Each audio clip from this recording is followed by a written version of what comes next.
Salut à tous et bienvenue sur Protestant 2.0. On est mercredi le 22 avril. On se retrouve dans la cuisine du presbytère ce matin pour partager une lecture issue de la Bible et proposée par notre union d'église. Je vous propose de nous retrouver dans la première lettre aux Corinthiens, tout au dernier chapitre, au chapitre 16. Et c'est l'apôtre Paul, justement, en s'adressant à cette communauté de Corinthe, il leur donne quelques recommandations et une salutation finale.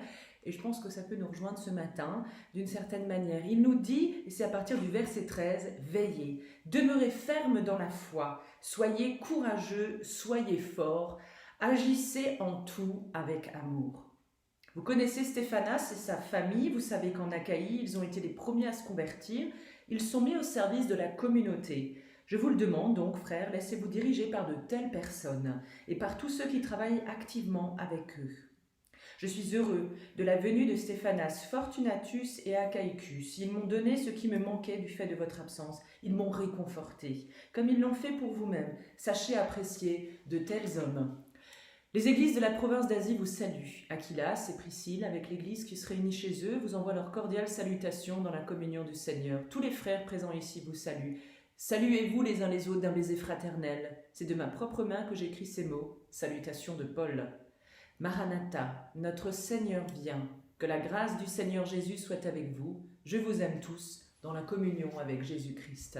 Alors là où ça nous rejoint, c'est surtout parce que Paul veut passer le bonjour. On le sait, à défaut d'avoir des moyens rapides à l'époque pour communiquer, tous ceux qui allaient de ville en ville apportaient des nouvelles. Paul, l'apôtre, va donc chercher à renforcer le lien entre les églises locales et notamment avec cette communauté à Corinthe.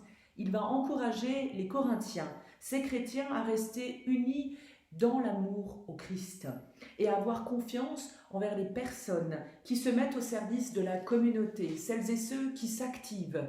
Et bien sûr, tout à la fin, dans ces derniers versets, il nous est dit « Maranatha ».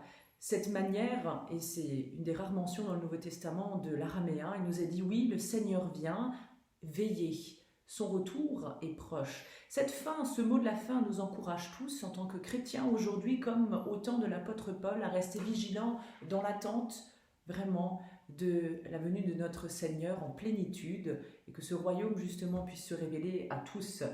Alors oui, il y a des personnes qui se révèlent à nous aujourd'hui, être des personnes importantes, des personnes qui font nos communautés, des personnes qui agissent, qui passent un coup de téléphone, des personnes qui prennent soin, qui vont faire les courses les uns pour les autres, personnes qui prient les uns pour les autres. Alors veillez, demeurez fermes dans la foi. Soyez tous courageux, soyez forts, agissez en tout avec amour. Je vous aime tous dans la communion avec Jésus-Christ. Parole de l'apôtre Paul à la suite de notre Seigneur. Et partageons cette prière au Seigneur de confiance. Nous avons choisi d'aller avec toi, Seigneur, et nous avançons parfois tout droit, parfois courbés, parfois en tâtonnant, parfois en titubant, mais appuyés sans retenue sur ta présence. Que pourrait-il nous arriver, Seigneur de confiance? Quelle puissance mauvaise pourrait nous accabler, puisque toi tu avances avec nous? Que pourrait-il nous arriver, Seigneur de confiance?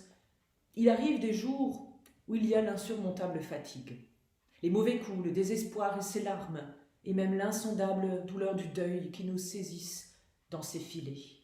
Notre foi est alors toute tremblante, pareille à la flamèche sous les assauts du vent et qui s'accroche à toi.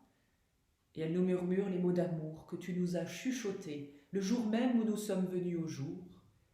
Aimé de mon cœur, n'aie pas peur. Vous êtes pour toujours entre mes bras, doux et puissants de Seigneur des univers. Amen. On se retrouve tout à l'heure pour une vidéo pour les grands et les petits. Et nous serons au jardin justement pour planter des graines avec une collègue qui nous invite à une petite vidéo pleine de tendresse mais aussi pleine de nature. À tout à l'heure.